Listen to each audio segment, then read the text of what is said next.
সর্বপ্রথম কেন আপনি মরণটাকে তৈরি করলেন, কেন মৌতটাকে আগে তৈরি করলেন? কুল্লাউ কানাল বাহরু মিদাদাল লিকালিমাতি রাব্বি লানাফিদাল বাহরু ক্বাবলা আন তানফাদা কালিমাতি রাব্বি ওয়ালাউ জি'না বিমিসলিহি মাদাদা। আল্লাহ পাক বলে, নবীজি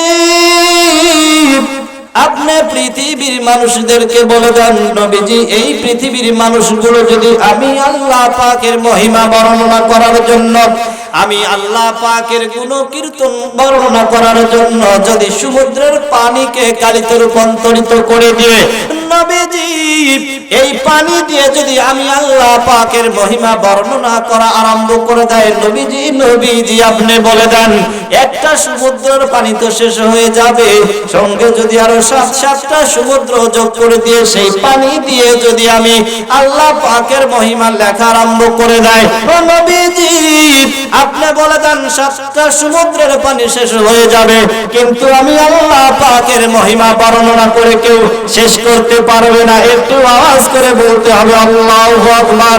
ও মুসলমান, আজকে এই কোরআনুল কারীম আমাদের সবার বাড়িতে আছে না নাই? আজকে সবার বাড়িতে এই কোরআনুল কারীম আছে, আজকে সবার ঘরে ঘরে এই কোরআনুল কারীম আছে, কিন্তু দুঃখের বিষয় এই কোরআনুল কারীম খুলে পড়ার মতো সময় আমাদের হয় না। সবার বাড়িতে টেলিভিশন আছে, মা বোনেরা স্টার জলসা জি বাংলা সিরিয়াল দেখে। একটা দিন বলতে পারলাম না, ও সকিনার মা, জলেখার মা, তুমি যে এই যে স্টার জলসা জি বাংলা সিরিয়াল দেখো, অথচ এই জায়গায় কোরআনুল কারীম রয়েছে, কেন তুমি কোরআনুল কারীম ধরো না? কেন তুমি কোরআনুল কারীম খুলে দেখো না? এই কথা আমি আপনি বলতে পারছি কি? তার মানে এই কথা বললেই আমার আপনার ভাত বন্ধ হয়ে যাবে। এই কথা বললে কি হয়ে যাবে? ভাত বন্ধ হয়ে যাবে। কারণ আমরা আজকে হলাম ডিজিটাল পুরুষ, বাহিরে গরম দেখাইতে পারি, মসজিদে হুজুরের সাথে গরম দেখাইতে পারি, কিন্তু বইয়ের কাছে গেলি বিড়ালের চেয়ে নিম্নমানের হয়ে যায়। বইয়ের উপরে 6টা কথা বলতে পারি না, আছে না নাই? এই রকমের পুরুষ আমাদের এলাকায় আছে, জয়নপুরে নাই, জয়নপুরে আছে, সব জায়গাতেই কিন্তু আছে।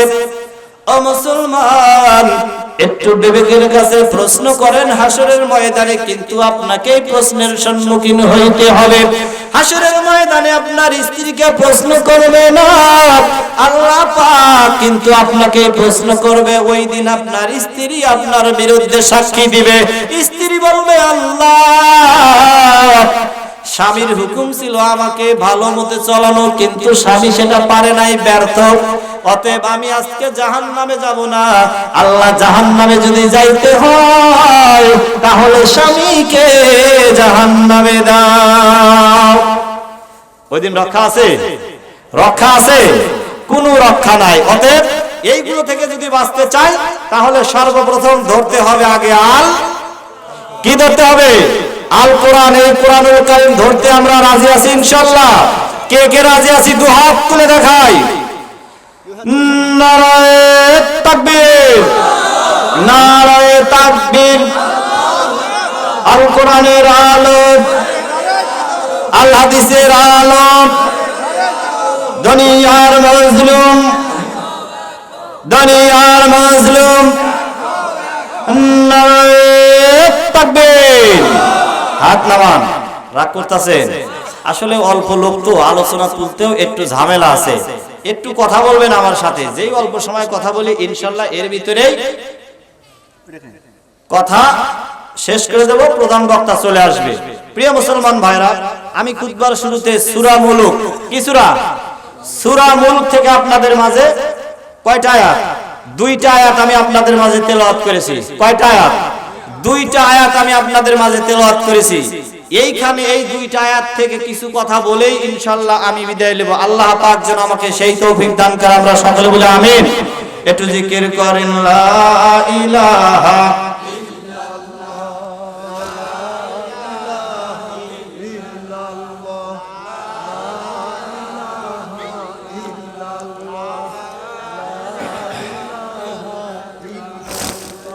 জোরে লা ইলাহা হয় না লা ইলাহা লা ইলাহা ইল্লাল্লাহু মুহাম্মাদুর রাসূলুল্লাহ। সকলে আওয়াজ করে বলি সাল্লাল্লাহু আলাইহি ওয়াসাল্লাম। আমার মুসলমান ভাইরা গভীর মনোযোগ দিয়ে কথাগুলো শুনতে হবে। ও বাজান, আল্লাহ পাক সূরা মুলকের ভিতরে সুন্দর করে ঘোষণা করে মানুষদেরকে জানিয়ে দিলেন, আমার আল্লাহ পাক বলেন, তাবারাকাল্লাযী বিয়াদিহিল মুলক ওয়া হুয়া আলা কুল্লি শাইইন কাদির। একটু আওয়াজ করে বলেন আল্লাহু আকবার। আল্লাহ পাক বলেন, নবীজি আপনি বলে দেন এই পৃথিবীর কেউ তো বরকতময় নয়, এই পৃথিবীর কেউ তো ক্ষমতাশালী নয়। ওগো নবীজি আপনি বলে দেন যে আল্লাহ পাক নবী আপনাকে সৃষ্টি করেছে, এই ধরা সৃষ্টি করে দিয়েছে। আল্লাহ পাক বলেন তাবারাকাল্লাযী বিয়াদিহিল মুলক। আল্লাহ পাক বলেন বরকতময় সেই সত্তা যার হাতে সমস্ত রাজত্বের কর্তৃত্ব রয়েছে। একটু চিৎকার মেরে বলেন আল্লাহু আকবার। আল্লাহ পাক বলেন ওয়া হুয়া আলা কুল্লি শাইইন কাদির। এই পৃথিবীর মানুষগুলো মনে করে অল্প সময়ের জন্য তাকে ক্ষমতা দেওয়া হয়েছে। এই পৃথিবীর মানুষ মনে করে জনগণের ভোট রাত্রে নেওয়ার কারণে সকল ক্ষমতা আমাদের হাতে। কিন্তু আল্লাহ পাক বলে, নবীজি আপনি বলে দেন ওয়া হুয়া আলা কুল্লি শাইইন কাদির। তিনি হলেন সেই আল্লাহ, যে আল্লাহ সর্বশক্তিমান। আল্লাহ পাককে সর্বশক্তিমান আমার আল্লাহ বলেন। নবীজি আপনি বলে দেন আল্লাযী খালাকাল মাউতা ওয়াল হায়াত। আল্লাহু আকবার বলেন। আল্লাহ পাক বলে, নবীজি আপনি বলে দেন আল্লাযী তিনি সেই মহান সত্তা খলাকাল মাউত, যিনি সৃষ্টি করেছেন মাউত। কি সৃষ্টি করেছেন? একটু আওয়াজ দিয়ে বলেন কি সৃষ্টি করেছেন? আল্লাহ পাক বলে, নবীজি আপনি বলে দেন খলাকাল মাউত, সেই আল্লাহ যিনি সৃষ্টি করেছেন মাউত। আল্লাহ পাক বলেন, বান্দারে আমি আল্লাহ তোমাদের সেই রব, আমি আল্লাহ তোমাদের সেই প্রভু, সেই স্রষ্টা। যেই রব, যেই স্রষ্টা সর্বপ্রথম আগে মওত সৃষ্টি করলাম।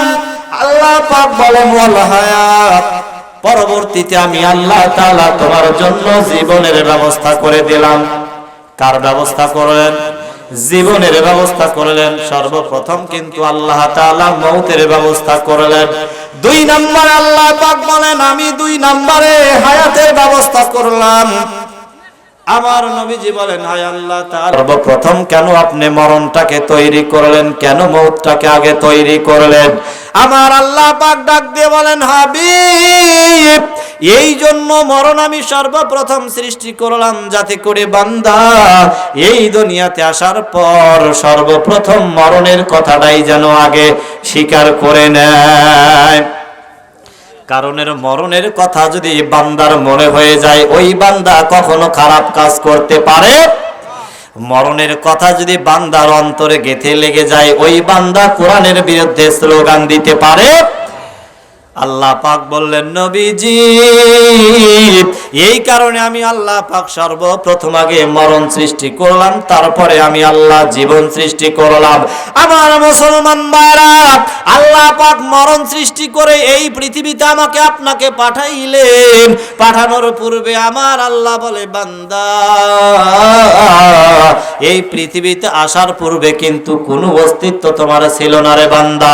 এই পৃথিবীতে আসার পূর্বে তোমার কোনো নাম ছিল না, তোমার কোনো যশ ছিল না, তোমার কোনো ক্ষমতা ছিল না বান্দা। তুমি ছিলে নিরাকার বান্দা, তোমার কোনো আকার ছিল না। আমি আল্লাহ পাক তোমাকে মায়ের মাধ্যমে এই পৃথিবীতে নিয়ে আসলাম। বান্দারে কিছুদিন থাকার পর এই পৃথিবী ছেড়ে আবার তোমাকে চলে যেতে হবে। আমার মুসলমান ভাইরা, আজকে মসজিদের উন্নয়নের জন্য আজকে এই মাহফিলের আয়োজন করেছেন। ও বাজান, এই জমিন বলেন কার? আমি আপনি কার? আল্লাহ পাক বলেন জমিন যেহেতু আমার, যেই বান্দাকে সৃষ্টি করেছি এই বান্দাও আমার, এই জমিন আমি আল্লাহর, বান্দা আমি আল্লাহর, অতএব বান্দা যা কিছু করবে সব কিছু আমি আল্লাহর জন্যই করার প্রয়োজন আছে না নাই? আজকে মসজিদের উন্নয়নের জন্য মাহফিলের আয়োজন করেছেন, ও বাজান আজকে যদি বাড়িতে আপনি একটা ঘর দেন, ওই বাড়ির ঘরটা সাজানোর জন্য কত সুন্দর খাটের ব্যবস্থা করেন, কত সুন্দর টাইলসের ব্যবস্থা করেন, এরজাত সব কিছু করে দেন। একটাবার নিজের বিবেকের কাছে প্রশ্ন করেন, যেই ঘর আপনি সাজাইলেন ওই ঘরে আপনি থাকতে পারবেন, এর কোনো গ্যারান্টি আছে কি? একটু আওয়াজ দিয়ে বলেন, গ্যারান্টি আছে কি? আল্লাহ পাক বললেন নবীজি, এই যে বান্দা পাগলের মতো মূর্খের মতো তার অস্থায়ী ঘরটা এত সুন্দর করে সাজাইলো, ওই বান্দা জানে না বান্দা ঘরে থাকতে পারবে কিনা, এর কিন্তু কোনো গ্যারান্টি নাই। আল্লাহ পাক নবীজিকে ডাকতে বলেন, নবীজি এই বান্দা জানে না ওই ঘরে বান্দা থাকতে পারবে কিনা, কিন্তু ওই ঘরের জন্য বান্দা এত পেরেশানি করে ঘরটা সাজাইলো, আমি আল্লাহ যদি চাই ওই বান্দারে ঘরে না তুলে কবরেও নিয়ে আসতে পারে। বলেন তো আমার আল্লাহ পাকের ওই ক্ষমতা আছে না নাই? আল্লাহ পাক বলে বান্দারে, এই যে যেই ঘরে তুমি থাকতে পারবা না এই ঘরের জন্য বান্দা এত কিছু তুমি করলা, আর যেই ঘরে তোমার জন্য জান্নাতের পথ সুগম হয়ে যাবে ওই ঘরে কিছু করার প্রয়োজন আছে না নাই? এইবার আওয়াজ কম হয়ে গেল।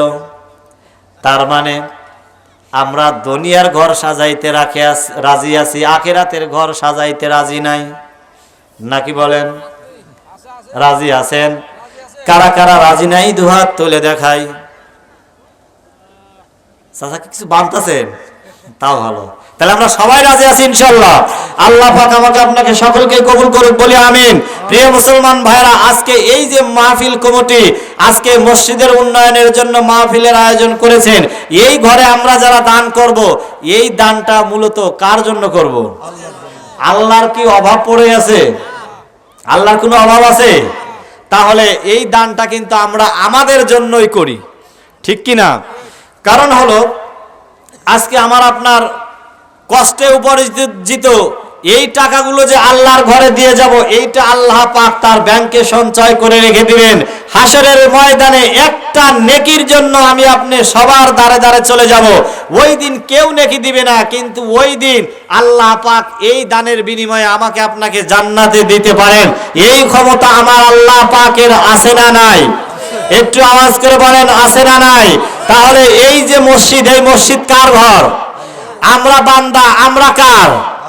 এই ঘরে যারা নামাজ পড়ে এই নামাজ কার? আল্লাহ পাক কত সুন্দর করে বলে, ইয়া আইয়ুহাল্লাযীনা আমানুস্তাঈনু বিস-সাবরি ওয়াস-সালাহ। আল্লাহ পাক বলেন, হে ঈমানদারেরা, ইয়া আইয়ুহাল্লাযীনা আমানুস্তাঈনু বিস-সাবরি ওয়াস-সালাহ, হে ঈমানদারেরা, হে বিশ্বাসীরা, তোমরা ধৈর্যের সাথে নামাজ আদায় করো।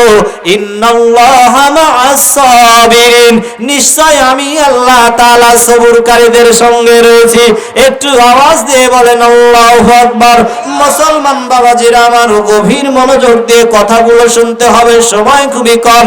আল্লাহর নবীজি মসজিদের ভিতরে সালাতুল ইশার নামাজ আদায় করে রয়েছেন, এমন সময় হযরতে ওসমান রাদিয়াল্লাহু তাআলা আনহু নবীজিকে সালাম দিয়ে দাঁড়িয়ে গেলেন। আমার নবীজি বলে, ওসমান